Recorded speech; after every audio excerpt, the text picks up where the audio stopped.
네, 전국 현황 짚어드리겠습니다. 먼저 모실 분 개혁신당 원내대표 천하람 의원입니다. 의원님 어서 오십시오. 네, 안녕하세요. 개혁신당의 천하람입니다. 네, 어제 그제 22대 국회 첫 정기국회가 시작되면서 국회 교섭단체 대표 연설, 박찬대 더불어민주당 원내대표 그리고 추경호 국민의힘 원내대표의 교섭단체 대표 연설이 각각 있었습니다. 어떻게 보셨습니까? 뭐 사실 좀 두 분 다 고생하셨지만은 뭐 뻔한 내용들이 많았습니다. 박찬대 원내대표 같은 경우는 뭐 친일 프레임 등등을 동원해서 네. 대통령을 공격하는 내용이 좀 아무래도 많았고요. 그러면서 이제 사실은 그 불행한 전철을 언급하며 탄핵을 경고했다라는 얘기까지 나왔죠. 추경호 원내대표는 반대로 이재명 대표의 방탄 리스크, 뭐 민주당의 어떤 개딸화를 강하게 공격하면서 뭐 정부의 나름의 성과들을 홍보하는 그런 연설을 주로 하셨는데요. 뭐 그리고 이제 사실 저도 본회의장 앉아 있는데 막 의원들끼리 연설하는데 소리치고 뭐 싸우고 뭐 한쪽은 박수치고 한쪽은 뭐 비판하고 이런 거 네. 보면서 조금 부끄럽기도 하고요. 국민들 예. 보였을 때 특별할 건 없었는데 다만 그래도 나름대로 뭐 재밌었던 지점들을 조금씩 뽑아보자면.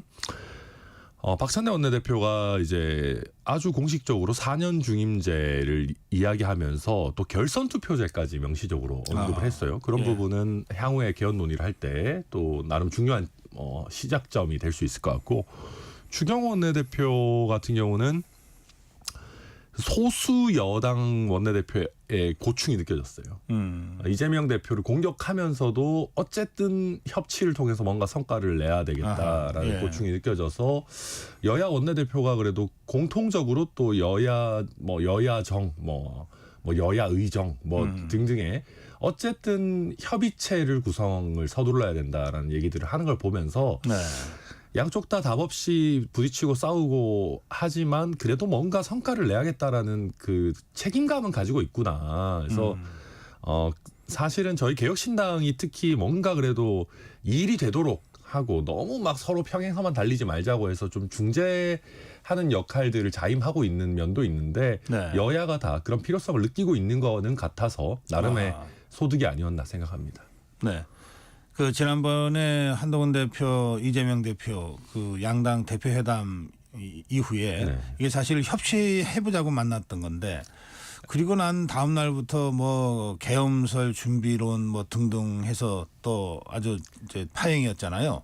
그러니까 두 분 다 협치할 생각으로 만나는지도 잘 모르겠어요. 아 그래요? 그러니까 모두 발언 보면 이제 그러니까 뭐 태도는 정중하고 뭐 서로 네. 이렇게 하지만 결국 싸우자는 거였잖아요. 면전에서 공격하고 뭐 네. 말씀하신 것처럼 이재명 대표는 뭐 계엄 준비설이라고 할까요? 그런 것까지 막 꺼내고 이런 거 보면 싸우자는 거였고 그 여야 대표 회담이라는 거창한 이름을 붙이기에는 정말 뭐가 아무것도 제대로 된 것도 없고 발표된 네. 것도 없어서 정말 실망스러웠고 그럴 바에는 그냥 두 분 다 통상적인 예방 정도의 형태로 이야기 나누고 모두 발언하고 그냥 끝냈어도 되지 않나. 좀 그러니까 그런 면에서 요새 우리 정치가 자리의 무거움이나 책임감을 좀 잘 못 느끼고 있는 것 같아요. 아하, 예전 예. 같으면 뭐 10여 년 만에 여야 대표 회담이다 그러면 밑에서부터 어떻게든 쥐어짜서라도 뭔가 국민 앞에 내놓을 성과물을 준비를 해놓고 회담도 하고 그걸 또 발표도 하고 하는데 네. 그 정도 내놓을 성과물이 없으면 자리를 사실은 다운그레이드 시켜야 되거든요. 격을 좀 낮추든 오히려 의미를 약간 축소해서 만나든 해야 되는데 그런 거 없이 포장은 뭐 화려하게 뒤에 멋진 배경에다가 막 하는데 결국 아무런 내용물은 없어요. 내용물 없고 뭐 포장만 화려한 거를 국민들 앞에 송구하고 부끄럽게 생각해야 되는데 양쪽 다 그런 거 없고 그냥 이재명, 한동훈 두 분 다 야 우리가 그 여야의 사실상 대권 주자들 아니냐? 우리가 회담하는데 뭐 국민들 우리 안 볼 거예요? 뭐 언론도 우리 안 찍을 거야? 거의 뭐 배째라식이에요. 제가 보고 있으면은. 네. 그래서 이 책임감은 못 느끼고 그냥 만나면 만나는 거지 이런 식이어서 굉장히 좀 보기가 좋지 않았습니다. 그 뭐 어떤 분은 그래서 정치권 인사인데 적대적 공생 이라는 말도 쓰더라고요.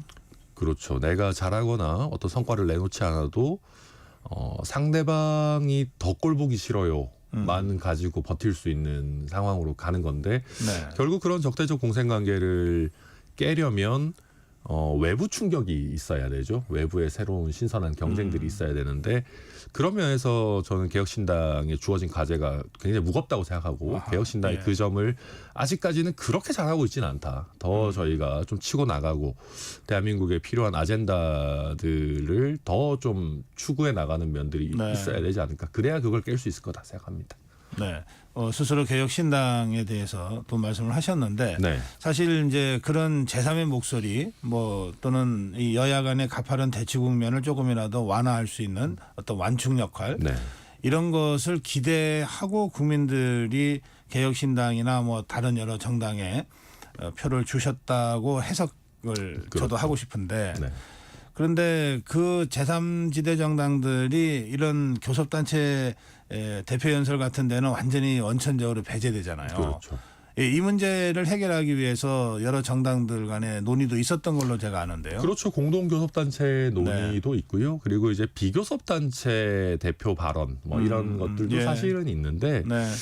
그런 것들도 국회가 관행적으로 5석을 기준으로 하고 있습니다. 하하. 그러다 예. 보니까 아마 조국혁신당 조국 대표 정도 황운하 원내대표가 하시는지 아마 뭐 그런 정도로 네. 예상이 되는데 그렇습니다. 우리가 통상적으로 국회에 다양한 목소리가 있어야 된다. 뭐 다양한 정당들이 역할을 해야 된다라고 하지만 우리 국회가 제도적으로 내지는 관행적으로 그런 다양한 목소리를 배제하면서 절차를 진행하는 것들이 굉장히 많이 있습니다. 아하, 예, 그래서 교섭단체 요건을 낮추는 부분 그리고 굳이 5석 이런 기준을 그어서 그 이상의 정당에게만 많은 기회를 주는 부분 같은 것들은 합리성이 사실 결여되어 있습니다. 그러니까 예. 재미있는- 왜 20석이냐, 왜 5석이냐. 사실 이유는 없는 거거든요. 그러니까 그리고 이제 하나 재미있는 게 국회에서 가장 그 희소한 자원 중에 하나가 뭐냐면은 국회 공간입니다.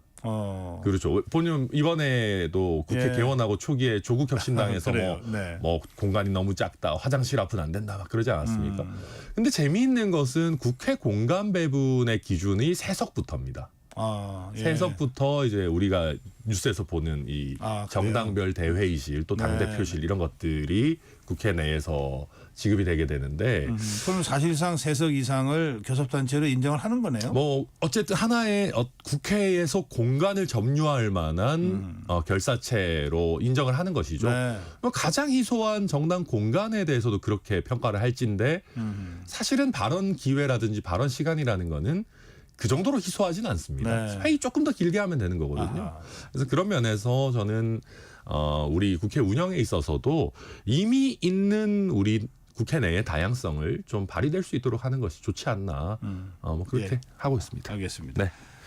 아까 우리 천하람 대표께서 이미 말씀하셨는데 여야 대표회담 때도 민생 얘기를 하고 네. 또 지금 국회 앞에 가면 그 급한 민생 현안 합의 처리했다고 막 플래카드 양당에 막 맞습니다. 걸어놓고 있잖아요. 네. 예. 어쨌든 이 민생을 강조는 합니다. 천하람 대표는 지금 당장 급한 민생은 어떤 거라고 생각하십니까? 응급실 의료대란 문제죠. 제일 급한 거는 뭐 사실 안철수 의원이신가 그렇게 얘기하시더라고요. 중요한 거는 역시 먹고 사는 문제와 죽고 사는 문제인데 죽고 사는 문제가 지금 닥쳐 있는 것 아니냐. 네. 그러니까 의료대란이라는 건 정말 국민의 생명에 직결되는 문제니까. 그 외에도 수많은 문제들이 많이 있습니다. 뭐 최근에 부동산 문제라든지 뭐 물가 관리의 문제라든지 뭐 청년 일자리의 문제라든지 쭉 많이들 있지만 어쨌든 지금으로서는 의료 대란 문제가 제일 크다고 봐야 되고 그러니까 저는 대통령께서 조금 본인의 자존심이나 어떤 일관성도 물론 나름 생각하시겠지만은 현실을 좀 더 인정하시고 타협점을 찾으려는 노력을 하셨으면 좋겠어요. 지금 대통령의 말씀과 행보를 보면 이게 앞뒤가 잘 안 맞아요. 무슨 얘기냐면 대통령 비상의료체계 문제 없다라고 하시는데 응급실 가시잖아요. 문제가 없으면 응급실을 왜 갑니까? 대통령의 시간과 행보라는 거는 굉장히 한정되어 있는 것이고 우리 사회에 문제 있는 현장에 가셔야죠. 대통령은. 문제 없다면서 의료 현장 가셔서 사실 힘들게 일하는 사람들 귀찮게 하는 거거든요. 그리고 뭐 다 큰 문제 없다. 뭐 전공이 뭐 부차적인 역할을 할 뿐이다. 뭐 청와대 수석은 그러고 있고 한덕수 총리는 전공의들 나간 게 제일 큰 문제다. 뭐 그런 식으로 또 왔다 갔다 뭐 서로 다른 얘기하면서 뭐 문제 없습니다라고 하면서 군의관을 끌고 와가지고 응급실에 넣었는데 뭐 이게 되니 안 되니 뭐 이런 소리 하고 있거든요. 네. 그리고 공중보건의사 지방에 있는 사람들 다 땡겨서 저는 그렇게 묻고 싶어요. 군인이 아프면 어떡합니까? 지방의 의료 취약 지역에 공중보건의사 한 명 바라보고 있는 지역에서 지방의 사람들 아프면 어떡합니까? 그렇게 군인과 지방의 국민들을 위태롭게 할 정도로 엄청난 위기 상황이라는 거예요. 그러면 그걸 솔직하게 인정하고 국민 앞에 정말 송구하게 생각할 부분 송구하게 생각하고 그 다음에 뭔가 대화와 타협을 할 부분을 열어야 되는데 그게 지금 전혀 안 되고 있고 뭐 네. 보건복지부 차관이라는 작자는 뭐 전화할 수 있으면 응급이 아니라는 헛소리나 지금 내뱉고 있고 하니까 국민들 천불나는 거죠 지금. 예. 그래요. 네. 말씀을 하다 보니까 좀 격해지셨어요. 그러게. 네. 자, 그런데 저희가 잠시 후에 조경 보건복지부 장관과 이제 인터뷰는 하겠습니다. 그리고 우리 천하람 원내대표의 그 말씀도 좀 전하면서 질문을 드리겠는데. 그렇죠. 반대 의견도 또. 예. 예. 자, 그런데 이 여권 안에서 책임자 경질론도 이미 나오기 시작했거든요. 자, 우리 천하람 대표가 이 정말 죽고 사는 문제라고 할 수 있는 이 의료 사태를 어디서부터 풀어가야 된다고 제안하시겠습니까? 사실 뭐 저보다는 저희 개혁신당의 이주영 의원이 이런 부분에 있어서 뭐 본인이 소아응급 의사였기 때문에 현장의 목소리나 어떤 그 전체적인 내용을 잘 압니다. 근데 얘기를 들어보면 그런 것 같아요. 이게 결론부터 말씀드리자면 원점에서 전면 재검토하는 게 필요하고 그리고 지금 보건복지부 장관이나 특히 박민수 차관 같은 사람들은 어떤 관련자 내지나 뭐 관련자나 뭐 의사 단체들 등등의 신뢰를 완전히 상실했습니다. 그렇게 관련자를 바꾸자라고 하는 여당 내의 제안은 의미가 있어요. 그것만으로 해결되는 건 아니지만 네. 어쨌든 어쨌든 대화 채널을 바꾸고 뭐 이야기하는 물꼬는 열 수 있습니다. 저도 의미 있다. 관련자 네. 경질하는 거 의미 있다고 보고요. 그다음에 그런 겁니다. 이게 사실 그냥 의사 낙수 효과론에만 기대서 의사를 늘리기만 하면 뭐 필수 의료에도 뭐 약간 의사 돈벌이가 좀 떨어지면 필수 의료 쪽에도 많이 가겠지, 지방에도 좀 가겠지. 이런 그냥 막연한 기대만 가지고 정책을 해서는 안 되고 그리고 그렇게 하다 보니까 오히려 필수 의료 현장에서 내가 굉장히 중요하고 네. 의미 있는 의사로서의 역할을 한다라고 하는 분들이 오히려 모욕감을 느끼는 거예요.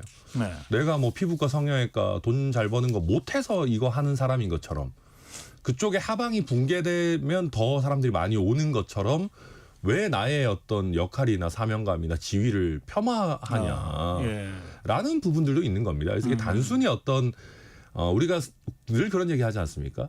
정치하는 사람들, 특히 정책하는 사람들이 워낙 큰 이슈들을 다루다 보면 사람을 사람으로 안 보고 숫자로 보게 되잖아요. 국민도 숫자로 보고 뭐 의사들도 뭐 숫자로 보고 통계로 보고 이렇게 경우 있는데 네. 실제 국민도 의사도 다 살아 움직이는 사람인 거거든요. 그럼요. 예. 그래서 그런 부분에 대한 기본적인 존중을 가지고 사안을 대해야 되지 않나 생각이 네. 듭니다.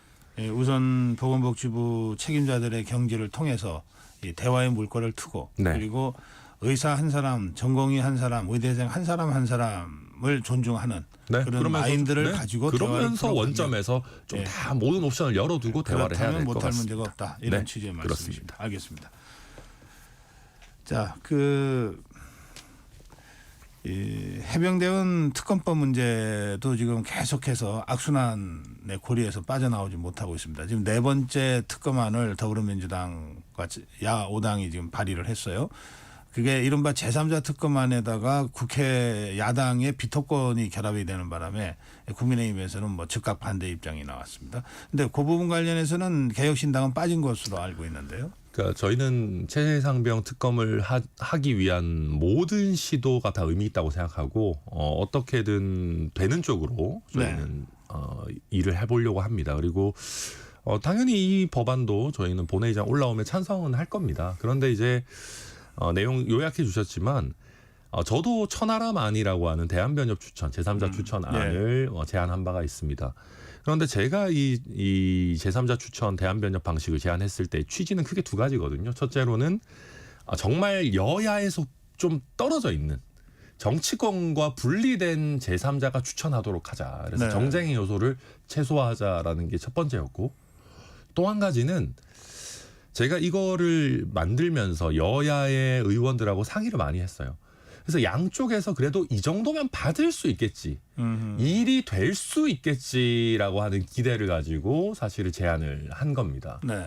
그 이후에 사실은 바로 한동훈 대표도 사실은 대법원장 제3자 추천안 정도는 본인이 발의하겠다고 약속을 사실 했던 건데 그게 좀 잘 안 지켜지고 있는 거죠. 네.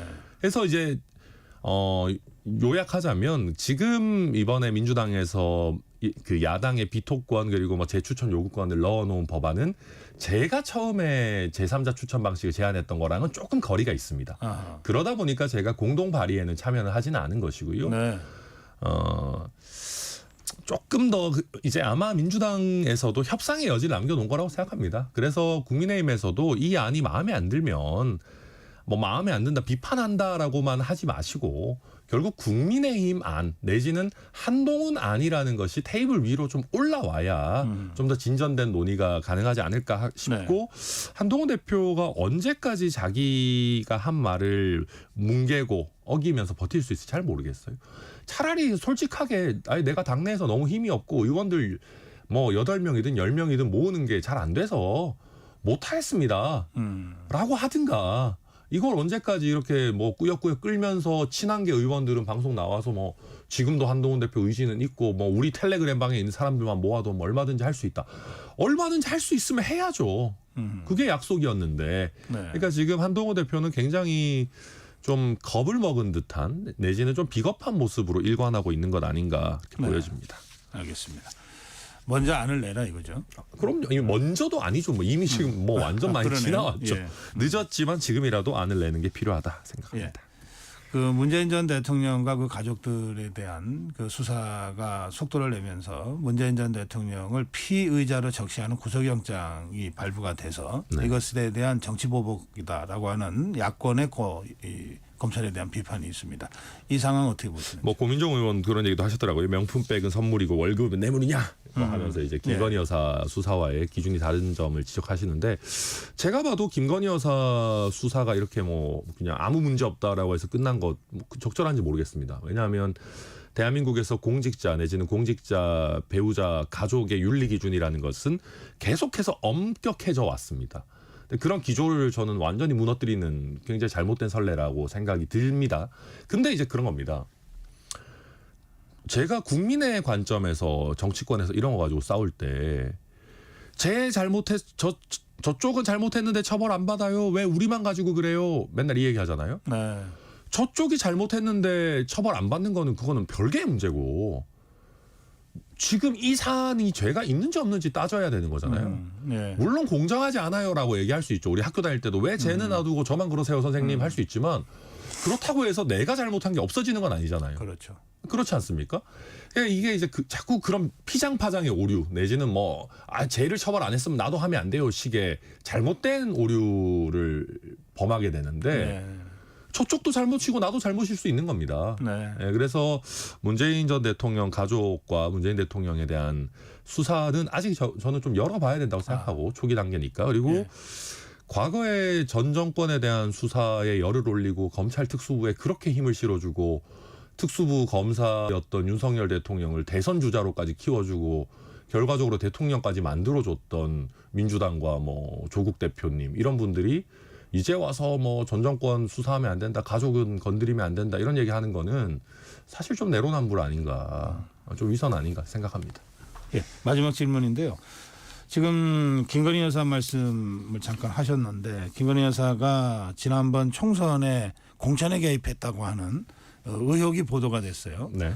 그러자 더불어민주당에서 강력하게 선거 개입이다 그러면서 김건희 특검법에 그 내용도 포함시켜야 된다. 이런 이제 공격을 하고 나섰습니다. 그러니까 저는 이런 부분들도 그러니까 조금 더 차분하게 볼 필요는 있다고 생각합니다. 예.